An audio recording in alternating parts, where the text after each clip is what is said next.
하겠습니다. 마태복음 24장 25절부터 31절까지 교독하겠습니다. 24장 25절에 보라, 내가 너희에게 미리 말하였노라. 그러면 사람들이 너희에게 말하되 보라, 그리스도가 광야에 있다 하여도 말하지 말고 보라, 골방에 있다 하여도 믿지 말라. 번개가 동편에서 나서 서편까지 번짐같이 인자의 임함도 그러하리라. 죽음이 있는 곳에는 독수리들이 모일지니라.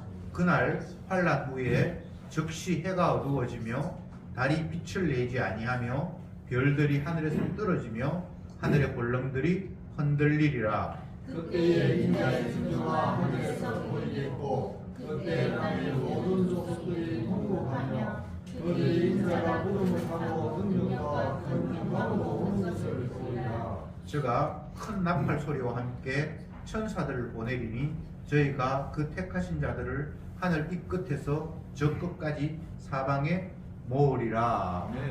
아멘. 마태복음 24장 내용은 마지막 때에 어떤 일이 있을 것인가에 대해서 예수님께서 제자들에게 일러주시는 내용입니다. 그러니까 말세의 징조죠. 끝날에 어떤 일이 있을 것인가. 그런데 사람들의 이해와 예수님께서 말씀하시는 내용이 계속해서 오차가 너무 커요. 하나님의 아들 예수님이 뭔가를 말씀하셨는데 그것을 듣고 있는 제자들 뿐만 아니라 일반인들은 계속해서 그 말씀하시는 의도와는 다른 식의 이해를 갖게 되는 그런 문제가 계속해서 발생합니다. 똑같은 사람인데 왜 사람의 말을 못 알아들을까? 그런 의문도 생기겠지만 어쨌건 예수님의 말씀을 사람들이 못 알아듣는 것은 틀림없는 사실입니다. 그러면 왜 이런 현상이 벌어질까에 대해서 우리가 의문을 가져야 되겠죠. 예수님은 하나님인데, 하나님의 아들인데 그분이 능력이 있다면 이해도가 부족한 사람들에게 이해할 수 있을 만큼 잘 설명을 하면 될 텐데 왜 그렇게 하지 않을까라는 이런 의문도 들고요. 인간들 가운데도 똑똑한 사람, 많이 배운 사람은 잘 이해 못하는 사람들에게 충분히 이해할 수 있도록 설명을 할 수가 있잖아요. 잘 가르치는 사람들은. 그런데 하나님이 사람들에게 잘 못 알아들으면 충분히 알아들을 수 있게 쉽게 설명을 해서 결국은 그들이 이해할 수 있도록 해줘야 하지 않을까라는 이런 의문이 충분히 있을 수 있잖아요. 그런데 주님이 그렇게 하지 않아요. 왜 그런가? 1차적인 이유는 너희들은 어리석은 자고 진리에 대해서 아무리 이야기해도 그것을 받아들일 수 없는 이미 고장난 자다라는 사실을 1차적으로 그들에게 확인시켜야 하기 때문입니다. 뭔가 열심히 떠드는데 저쪽에서는 무슨 말인지 못 알아들어요. 제가 귀가 조금 어두워서 차 안에서 대화를 하면 제가 뒤에 앉아있고 앞에 앉은 사람이 이렇게 작은 말로 이야기하면 무슨 말인지 제가 못 알아들어요. 뭔가를 말을 하는데 그 소리가 불분명하고 볼륨이 좀 내게는 낮게 느껴져서 못 알아듣습니다. 텔레비전을 켜도 남들이 볼륨을 한 5 정도 해서 알아들으면 저는 못 알아들어서 7이나 이렇게 올려야 돼요. 근데 요 이야기와 방금 제가 했던 이 이야기와 예수님이 말씀하시는 내용을 제자들이 못 알아듣는다는 거는 좀 다른 이야기입니다. 다시 말씀드립니다. 예수님은 능력이 많은 분이에요. 그래서 능력이 많은 분이 제자들에게 뭔가를 이야기하셨을 때에 제자들이 만약 예수님의 말씀을 잘 못 알아듣는다면 쉽게 알아들을 수 있도록 설명할 수 있는 능력이 예수님께서 없겠습니까? 있죠. 그런데 그냥 일방적으로 예수님은 자기 이야기를 하고 제자들은 못 알아듣는 채로 아니면 자기식으로 오해해서 그냥 받아들이는 그 상황이 계속 이렇게 진행이 된다 이 말입니다. 그것은 인간들이 완악하고 고장이 나서 당연하고 평범한 이야기를 못 알아듣는다라는 것을 만천하에 공개하기 위함입니다.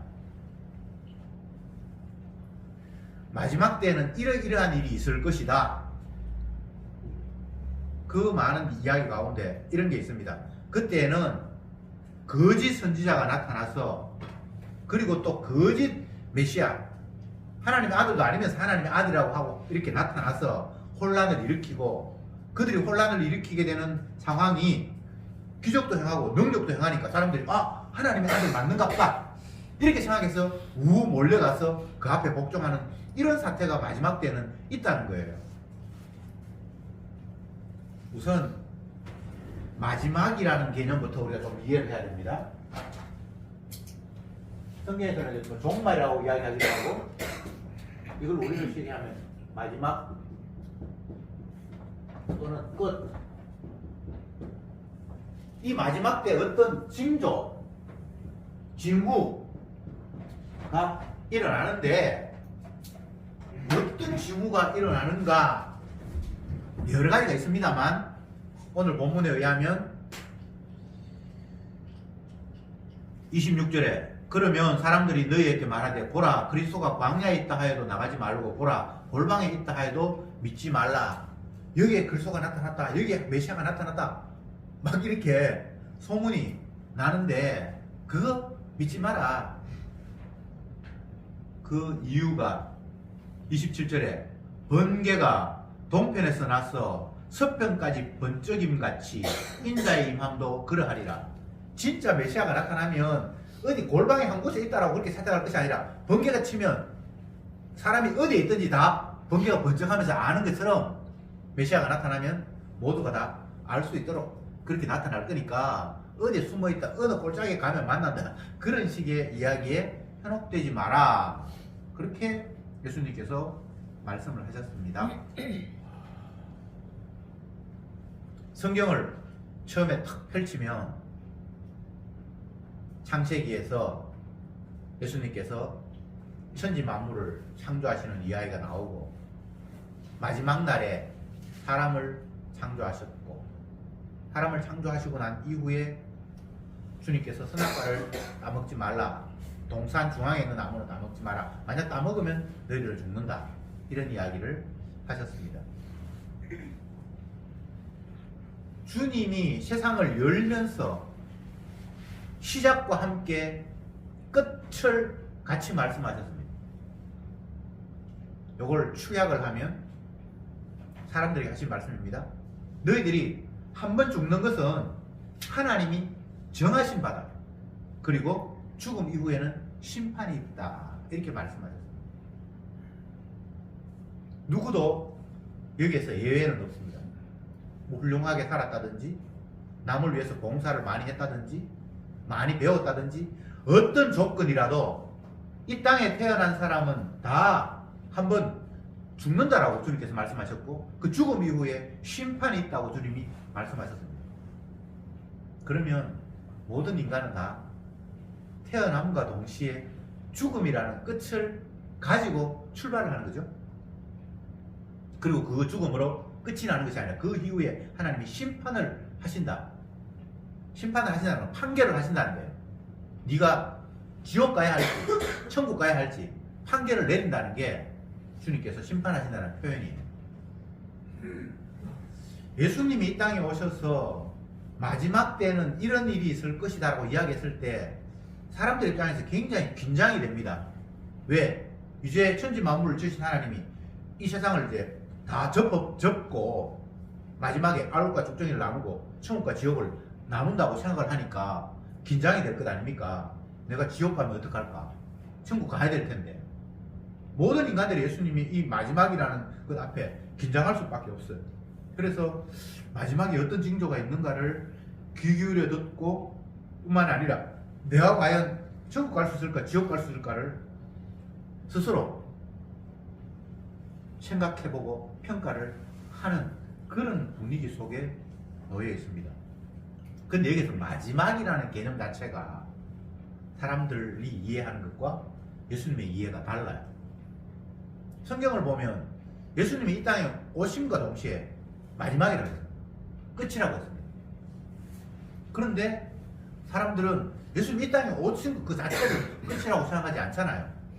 마지막에는 이 세상 전체가 다 무너지고 없어지면서 하나님의 백성은 천국 아니면 지옥, 이렇게 세상이 끝이 나야 그때를 마지막이라고 이해를 하는데, 예수님은 아직 세상을 완전히 끝내기도 전에 그냥 이 땅에 오심 그 자체를 벌써 마지막이라고 말씀을 하셨단 말이에요.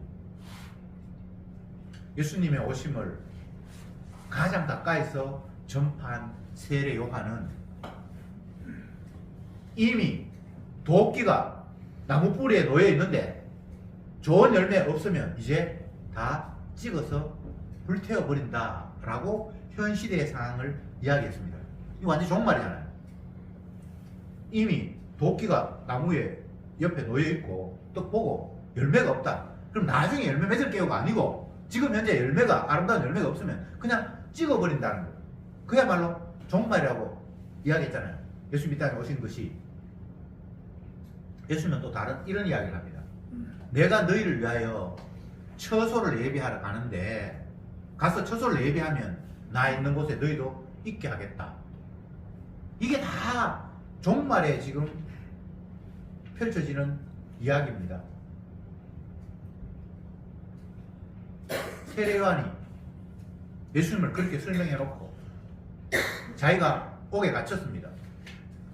그러니까 옥에 갇히면 이제 주님께서 이 세상을 다 알과 죽전에 나눠서 하나님을 알지 못하는 사람을 지옥 보내고 이 이스라엘 땅에 예수님이 다스리는 천국이 이루어질 거다라고 그렇게 기대를 했는데, 시간이 꽤 지났는데 그냥 세상이 예전처럼 그냥 여전히 그냥 진행이 되고 있는 거예요. 그러니까 그의 제자가 옥에 갇힌 스승을 면회하러 왔는데, 야, 제 아들에게 세례요한이 하는 이야기가, 예수님께 찾아가서 정말 당신이 이 땅에 오신 메시아 하나님 아들 맞느냐고 한번 물어봐라. 왜 그런 생각을 가졌을까요?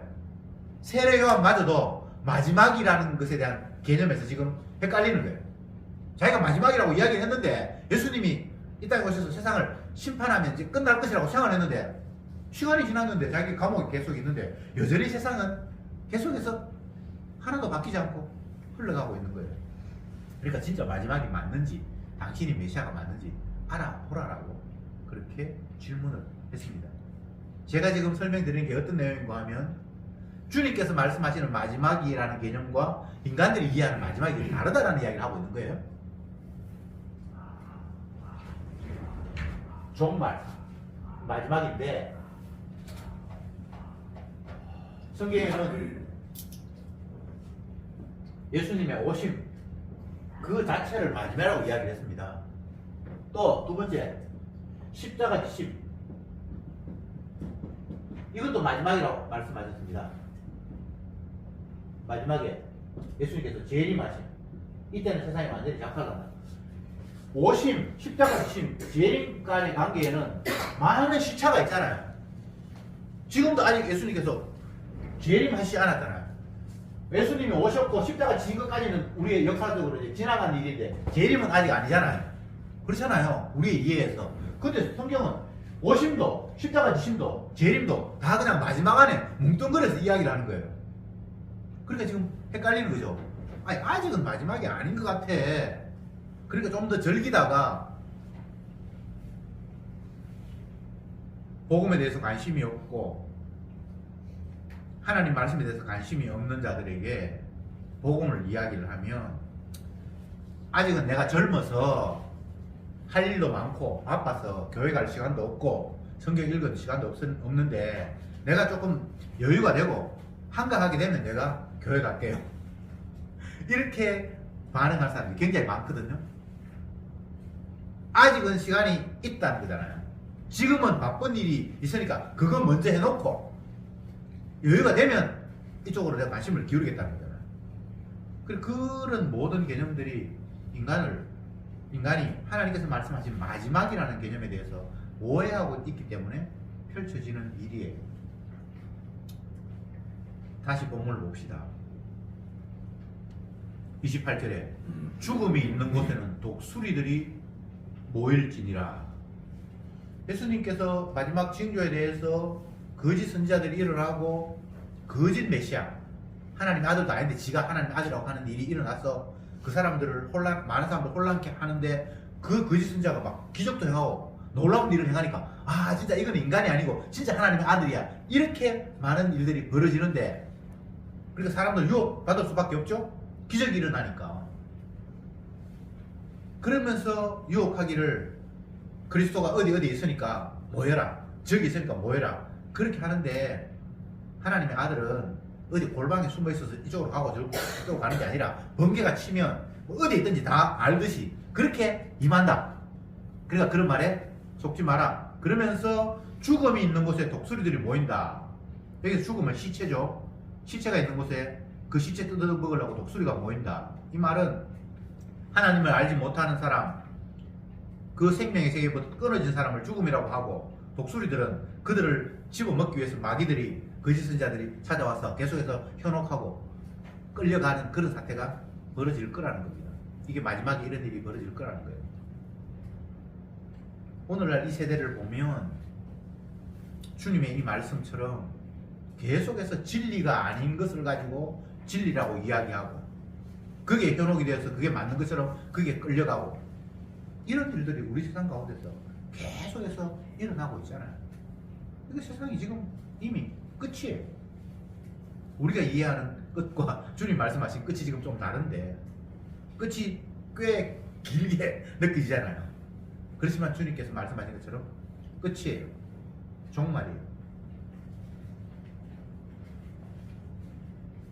신명기를 보면, 신명기는 어떤 내용인가 하면 이스라엘 백성들을 애굽에 종살이하던 그들을 하나님의 말씀을 받고 끄집어내어서 광야를 거쳐서 하나님이 약속하신 가나안 땅으로 데려가는 모세가 가나안 땅에 들어가기 직전 자기는 하나님 앞에 못 들어간다고 이미 선언을 받았으니까 그 백성들에게 마지막으로 그 들어가야 할 백성들에게 당부하는 내용이 신명기거든요. 근데 그 신명기의 내용을 보면 참으로 이해할 수 없는 말들을 모세가 많이 해요. 물론 하나님의 말씀을 그가 전하니까 지 말은 아니고 하나님의 말씀을 이야기하는데, 하나님께서 뭐라고 이야기하는가 하면 이스라엘 백성들이 40년 동안 이 광야길을 통과했는데 너희에게 부족함이 없었다, 이렇게 주님이 말씀하시는 거예요. 출애굽기를 보면 이스라엘 백성들이, 민수기도 보면 이스라엘 백성들이 광야길 생각하면서 엄청나게 불편하고 힘든 거 많았잖아요. 근데 하나님께서 너희들이 부족함이 없었대요. 그 광야길 40년 동안 거쳤던 사람이 하나님께서 말씀하신 너희들은 40년 동안 부족함이 없었다라는 하나님의 말씀 앞에 동의가 될까요? 동의가 안 될까요? 절대 동의 안 되죠. 얼마나 부족한 게 많았습니까? 마실 물도 어떨 때는 없었고, 음식도 맨날 만나만 똑같이 먹었고, 뭐 여러 가지가 부족한 게 많았어요, 인간적으로 볼 때. 근데 하나님 말씀할 때 너희들이 부족함이 없었대. 이만큼 이게 하나님의 관점과 인간의 관점이 다른 거예요. 인간의 관점은 내 생존에 필요한 것들이 넉넉하게 있어야만 부족함이 없다라고 인정을 하는데, 하나님은 당신이 약속하신 것, 그들을 애굽에서 끄집어낼 때 너희 조상 아브라함하고 내가 약속했는데 너희들을 가나안 땅에 내가 집어넣겠다라고 약속했잖아요. 그 과정에서 하나도 그 일이 차질이 없었다는 거예요. 그러면서 하시는 말씀이 너희들의 40년 동안 입은 옷이 떨어졌냐, 신발이 헤어졌냐, 아니면 40년 동안 하루라도 굶준 적 있냐? 아무것도 없잖아요. 맞죠? 그죠? 그러니까 그들을 하나님이 약속하신 곳으로 이끌어가는 일에 주님 볼 때는 하나도 부족함이 없었어요. 근데 인간들은 하나님의 약속의 관점에서 부족함이 없었다고 생각하지 않고 내 육의 관점에서 내 몸을 가지고 있는데 이 몸이 편안하게 잘 살아야 된다고 생각을 하는데 그런 관점에서 보니까 부족한 거 투성이에요. 물도 없고 양식도 부족하고 뭐 대적이 나타나서 우리를 불편하게 만들고 그 가운데서 하나님께서 진노하셔서 죽는 사람도 생기고 분란도 생기고 엄청나게 생존에 있어서는 엄청나게 불편한 환경이 광야예요. 근데 하나님 뒤에서 뭐라고 이야기하는가 하면 내가 일부러 그런 환경을 만들었는데 너희 마음을 낮추기 위해서 내가 그렇게 고의적으로 했다고 그렇게 말씀하시는 거예요. 마음을 낮춘다는 게 어떤 의미입니까? 네 생존을 위해서 내가 너희들을 인도하는 것이 아니라 내가 약속한 바를 이루기 위해서 내가 일을 지금 진행하고 있다는 거예요. 그래서 내가 넉넉하게 살아야 된다. 배불러야 된다. 이건 있을 수 없는 거예요. 심지어 모세에게도 말합니다. 모세가 하나님 앞에 가나안 땅에 못 들어갔다 그러니까 주님 좀 고려해 주십시오. 나도 가고 싶습니다. 주님께서 하신 말씀이 그만해도 족하다. 됐어. 너 안 들어가도 돼. 다시 이걸로 이야기하지 마. 아주 냉정하게 하나님께서 그의 요구를 커트시켜버립니다. 이런 얘기는 신약에도 나오죠. 사도 바울이 몸에 가시가 있어서 너무 불편해서 빼달라고 하나님께 3번이나 기도했는데 내 은혜가 네게 족하다. 됐다 이 말이. 그걸로 기도하지 말.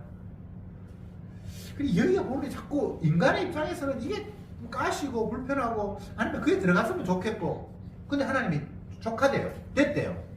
이 모든 것이 인간의 입장, 내가 좋은 입장이 아니라 하나님의 언약이 시행되는 관점에서 그렇게 하는 게 적합하고 알맞다는 거예요. 너희가 내 영광을 가렸기 때문에 너 못 들어가. 그러면 못 들어가는 게 맞아요. 물론 그 못 들어간다는 게 지옥 같다는 이야기는 아니고 이스라엘 백성들이 40년 동안 광야를 통과하고 그 40년의 광야 생활을 하면서 하나님의 살아계심을 입체적으로 경험할 기회가 너무너무 많았습니다. 애굽에서 탈출할 때도 애굽의 왕이 이스라엘 백성들을 순순히 내주지 않았어요. 끝까지 못 가게 했습니다. 근데 하나님께서 그들에게 하나 둘 계속해서 재앙을 내리고 마지막에는 애굽에 있는 모든 초태생을 장자를 다 죽임으로 말미암아 그들이 겁이 나서 이제 도저히 견딜 수 없어서 얼른 나가라. 그렇게 해서 그들을 내보내줬거든요. 그걸 이스라엘 백성들이 다 경험했단 말입니다. 그랬는데 애굽에서 나오고 난 이후에도 어느 정도 길을 가는데 앞에 바다가 모여 있어서 길을 건널 수 없었어요. 그랬는데 뒤늦게 애굽의 병사들이 이스라엘 백성들을 잡으려고 말 타고 따라왔는데 하나님이 홍해 바다를 육지가 되게 해서 그들을 건너게 하셨습니다. 그러면 광야가 시작이 될 때 그 광야는 원래 생명체가 존재하는 곳이 아니라 아무것도 없는 모래 사막이에요. 그 광야라는 곳이. 거기에는 농사를 지을 수도 없고 비도 안 내리고 물도 없고 양식도 없고 사람이 생존할 수 있는 조건이 전혀 갖추어지지 않은 곳이 광야입니다. 하나님이 의도적으로 그쪽으로 보냈어요. 그쪽으로 안 가도 가나안 길로 갈 수 있는 길이 있거든요. 근데 하나님이 의도적으로 사람이 생존할 수 없는 곳으로 그들을 몰아세웠어요.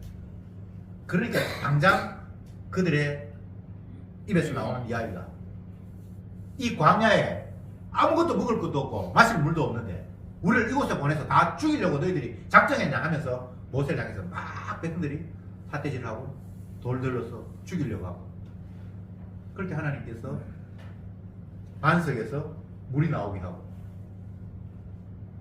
하늘에서 만나를 주어서 먹게 하고 40년 동안 출애굽에서 가나안 땅에 들어가기 전까지 어마어마하게 하나님이 살아계셔서 우리와 함께 하셨고 그분이 우리를 지켜주셔서 지금까지 우리가 이곳까지 왔다라는 것을 경험할 수 있는 일들이 한두 가지가 아닙니다.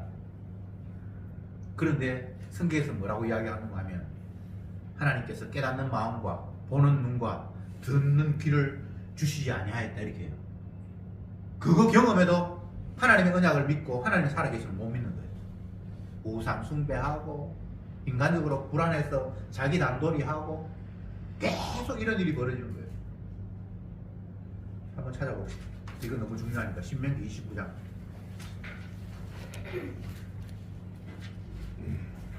29장 4절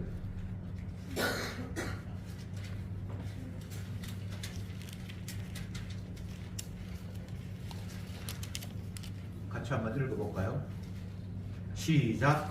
그러나 깨닫는 마음과 보는 눈과 듣는 귀는 오늘날까지 여호와께서 너에게 주시지 아니하시느니라. 어마어마하게 많은 일을 경험을 했으면 우리는 인간의 상식으로라도 하나님의 살아계심이 틀림없고 지금까지 주님 우리를 지켜주셨으니까 앞으로 지켜줄 것이라고 이런 논리가 성립이 돼야 되는데 하나님이 그런 걸 많은 걸 경험하게 하셨음에도 불구하고 깨닫는 마음, 보는 눈, 듣는 귀를 안 주셨대요. 그러니까 믿음이 없는 거예요. 이 상태 속에서. 이걸 신약으로 옮겨봅시다. 이 땅에 있는 모든 피조물들은 주님의 긍휼과 은혜로 살아가요. 햇볕과 공기를 주시고 뭐 이게 값없이 그냥 주시는 거예요. 모든 걸. 땅에 씨를 뿌렸는데 100배, 200배 열매를 맺어요. 뭐 벼 이상 하나가 떨어지면 그게 100개 이상 날리거든요. 그렇게 어마어마하게 뻥튀기 하면서 모든 걸 혜택을 주셔요. 근데 인간들이 창조주 하나님께서 나에게 이 많은 혜택을 주셨다고 그렇게 받아들입니까? 절대 안 받아들이죠. 자기가 자기를 만든 게 아니에요. 나를 만드신 분이 계시잖아요. 근데 나를 만드신 분에 대해서 한 번도 인간들은 관심 가지면 살아가지 않아요. 그렇지 않습니까? 이게 왜 그렇습니까? 깨닫는 마음을 안 주신 거예요. 성령이 안 온 거예요. 우리는 논리적으로 이해가 안 되잖아요. 내가 나를 만든 게 아니고 내가 오고 싶어서 이 땅에 온 게 아니라 나를 보내신 분이 있는데 분명히. 그래서 내가 이 땅에 태어났지. 지금도 햇볕을 하나님께서 내리쬐 주시는데 인간 가운데 똑똑한 사람이 이제 해가 뜰 때가 돼서 우리가 아침 출근해야 되고 일을 해야 되니까 빛을 비춰라. 그렇게 누가 명령한 사람이 없잖아요. 근데 하나님께서 주셨거든요. 그런데 그걸 지금도 비추시는 그분에 대해서 우리가 관심을 갖거나 그렇게 안 해요. 그냥 뭐 저절로 있는 거라고 그렇게 생각하는 거예요. 이게 왜 그렇습니까? 깨닫는 마음을 안 주셨기 때문에. 성령이 안 왔기 때문에. 어쩔 수 없어요. 인간이 지혜롭다고요? 바보 멍청이에요. 사람들은 똑똑하다고 지 살기 위해서, 더 행복하게 살기 위해서 온갖 아이디어를 다 끄집어내는데 다 바보 짓을 하고 있어요. 한 번 죽는 것은 하나님 정하신 바다 그러는데 안 죽으려고, 오래 살려고 별짓을 다 해요. 혹시 우리 경험상 우리 주변에 건강을 잘 챙기고 관리해서 안 죽은 사람이 혹시 단 한 사람에도 누가 본 사람 있습니까? 없잖아요. 그렇게 노력하고 진시황처럼 안 늙으려고 불로초 구하고 뭐 별짓 다 했는데 다 그들은 무덤으로 갔잖아요. 그런데도 인간이 계속해서 죽는 거 거부하면서 뭔가 지금 안 죽으려고 발버둥 치는 게 이 땅에서 인간의 모습이에요.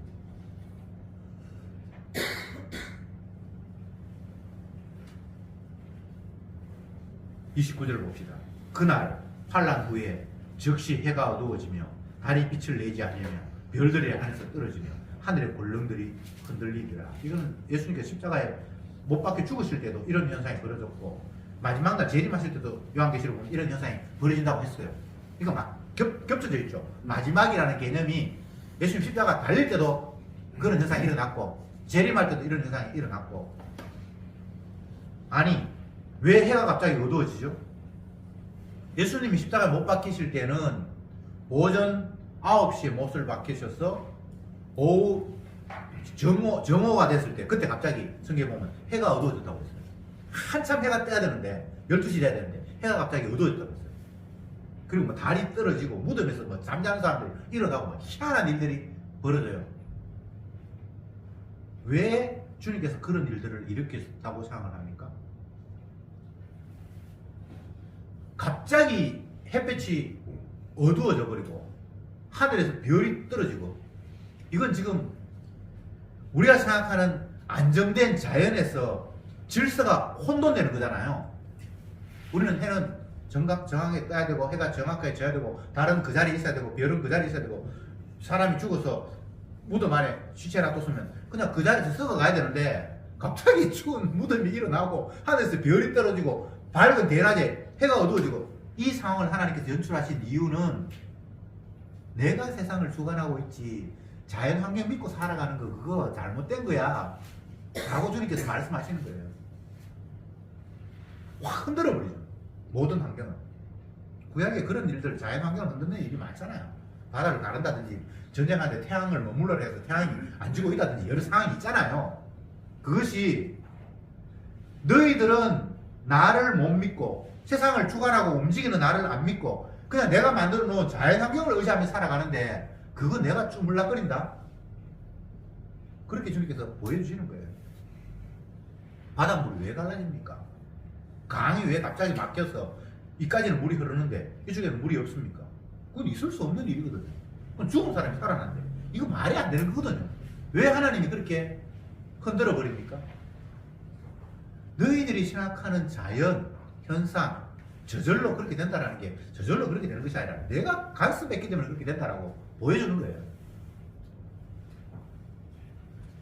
30절 이런 말씀입니다. 그때 인자의 징조가 하늘에서 보이겠고 그때 땅의 모든 족속들이 통곡하며 그들이 인자의 구름 타고 능력과 큰 영광으로 오는 것을 보리라. 이게 마지막 재림 때의 모습을 봅니다.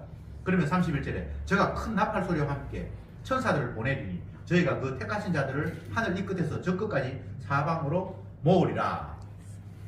지금 예수님이 마지막 때의 상황을 십자가 질 때도 이야기하고 처음에 이 땅에 오셨을 때도 이야기하고 마지막 재림 때도 이야기하면서 막 뒤섞어서 이야기를 하는데 이것은 우리가 마지막을 준비한다거나 대비한다거나 하는 게 안 되도록 주님이 하셨어요.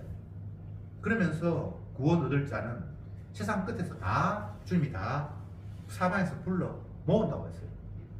그러니까 이 말씀 앞에 우리가 종말을 준비할 일이 아무것도 없어요. 성도는 주님이 자기 백성을 건져요. 그러니까 우리는 주님께서 이렇게 말씀하셨구나, 세상은 이렇게 흘러가는구나 라고 그냥 바라볼 뿐이지 내가 대비한다든지 천국 가기 위해서 힘쓰다든지 그런 것 자체를 하나님이 용납하신 적이 없습니다. 그래서 천국 가는 사람들은 열심히 노력하고 준비하고 대비해서 가는 사람이 아니라 주님의 은혜로 간다고 해요. 그냥 그 은혜에 감사할 뿐이에요. 이 땅에 주어지는 복, 인간이 노력해서 얻는 거 아무것도 없습니다. 주께서 값없이 그냥 주시는 거예요. 구약의 선지자들이 하나님의 심판을 이야기하면서 세 가지를 늘 이야기했습니다. 그것이 칼과 기근과 연병. 하나님의 심판의 모습을 그렇게 이야기했어요. 칼은 전쟁이고 기근은 굶주림이고 그 다음에 연병은 전염병. 옛날부터 하나님께서 심판의 모습을 그렇게 말씀하셨어요. 그런데 창세 이후에 지금까지 그런 것이 없었던 시대가 한 번도 없어요. 늘 전쟁이 있었고요. 늘 부분 기근이 있었고요. 또 늘 전염병이 돌아서 많은 사람들이 죽고 그런 일들이 인류 역사에서 지금까지 계속해서 이어왔어요. 근데 인간들은 하나님의 경고에 대해서 무관심해요. 전염병이 있으면 우리가 개발해서 그 병을 물리치면 된다 그러고, 전쟁이 있으면 우리가 뭐 지혜로 전쟁을 이기든지 아니면 화해해서 서로 평화하면 된다고 생각하는지, 기근이 일어나면 사전에 미리 양식을 준비하든지 뭐 또 다른 방법으로 기근을 극복해야 된다고 자꾸 인간들은 하나님이 심판하시는 일에 대해서 우리는 우리 나름대로 대비하면 된다고 그렇게 생각하는 거예요. 근데 대비할 수 있는 거 아니거든요. 결론을 말씀드리겠습니다. 세상을 만드신 분이 세상을 주관하시고 당신의 뜻대로 결론을 맺게 되어 있습니다. 근데 그 주님의 커다란 뜻 앞에 피조물인 우리는 하나님의 뜻을 이루는 일에 주님께서 활용하시기 위해서 이 땅에 보내셨습니다. 그리고 자기가 건질 백성들은 주님이 어떤 경우를 쓰시라고 그분의 희생, 십자가에서 피 흘리신 그 피의 공로로 자기 백성을 의롭다고 건지신다는 게 하나님의 약속입니다. 천지 만물을 지으신 하나님이, 나를 이 땅에 있게 하신 하나님이 그렇게 말씀을 하셨어요. 그런데 깨닫는 은혜, 보는 눈, 듣는 귀를 허락하지 않으면 그게 받아들이지 않는 거예요. 내가 나를 안 만들었는데도 불구하고 내가 나를 만든 것처럼, 내가 나의 주인인 것처럼 그렇게 그냥 살아가는 거예요. 주인이 따로 계시는데 여러분이 여러분을 만들었습니까? AI가 뭐 대단한 능력을 가지고 어쩌고저쩌고 하는데 인간이 만든 그런 기계와 하나님이 만드신 사람의 몸을 비교하면 비교가 안 되거든요. 사람의 몸이 신묘 막적해요. 엄마 뱃속에 있는 아이의 뼈가 어떻게 자라는지 너희들이 아느냐? 엄마가 아이를 임신을 했어요. 지가 임신하려고 한 건 아니고 하나님께서 임신하게 하셨어요. 그러면 그 아이가 그 엄마의 뱃속에서 자라요. 엄마가 자라게 합니까? 엄마가 아이 뼈를 자라게 하고 그 속에서 숨쉬게 합니까? 아니잖아요. 하나님이 하시는 거잖아요. 근데 인간은 마치 지가 한 것처럼 내 아이, 내가 키웠고 내가 어떻게 했고 다 그냥 자기가 한 것처럼 그렇게 착각해요. 뭘 했습니까? 더 이상 창조주 하나님의 일하심에 무시하면서 그렇게 안 살아갔으면 좋겠어요. 하나님 개뿔 이렇게 문명이 발달하는 이 시대에 과학 믿고 살아가고 의학 믿고 살아가고 돈 믿고 살아가지 보이지도 않는 하나님을 자꾸 거론해. 예수님이 뭐 십자가에서 피 흘려서 그게 우리하고 무슨 상관이 있는데 계속해서 마귀는 하나님이 하신 일을 지우고 방해하면서 잠시 있다 사라져버릴 것들에 대해서 관심을 기울이면서 그걸 붙들고 살도록 계속해서 유혹해. 이 땅의 명예, 돈, 그 몇십 년 갑니까? 잠시 있다 사라져버릴 것. 영원이라는 시간 앞에 우리가 살아가는 거예요. 한때 행복했다, 뭐 즐거웠다. 한때 내가 미모가 뭐 남들 앞에 먹혔다. 그거 몇 년 갑니까? 제발 주님이 말씀하신 이 마지막 때 그리고 주께서 심판하시는 그 약속을 무시하지 말고 살아갑시다. 하나님의 말씀대로 되어가는 이 세상 앞에 하나님의 말씀에 관심 갖는 것 말고 다른 데 관심 갖는 그런 바보로 살지 맙시다. 주님의 말씀에 관심을 가지고 살아갈 때에 주님이 기뻐하시고 영광을 받는 거예요. 우리가 하나님을 영광롭게 하는 것이 사람들한테 칭찬 들어서 내가 훌륭한 사람 돼서 하나님 영광 받는 거 아닙니다. 이 세상에 훌륭한 사람은 없고요. 하나님이 기뻐하시는 것은 주님이 약속하신 것을 믿고 그 말씀에 의지하면서 살아가고 그 말씀을 기대하면서 살아가는 걸 하나님이 기뻐하시는 거예요. 구원 내가 할 일이 없습니다.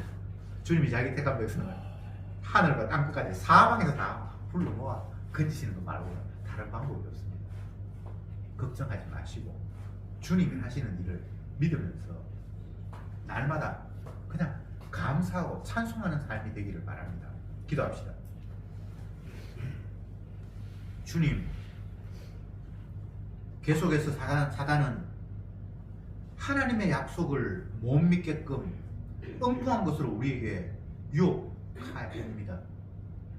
주님이 먹이시고 살리시는데 공중의 새도 주께서 먹이시고 들에 핀 백합화도 주님이 입히시는데 하물며 너일까 보냐 라고 아무리 말씀을 하셨어도 인간들은 마치 내가 나를 살릴 수 있는 것처럼 내 노력과 내 수고가 나를 살릴 수 있는 것처럼 하나님은 외면한 채 땀 흘리고 애쓰며 살아갑니다.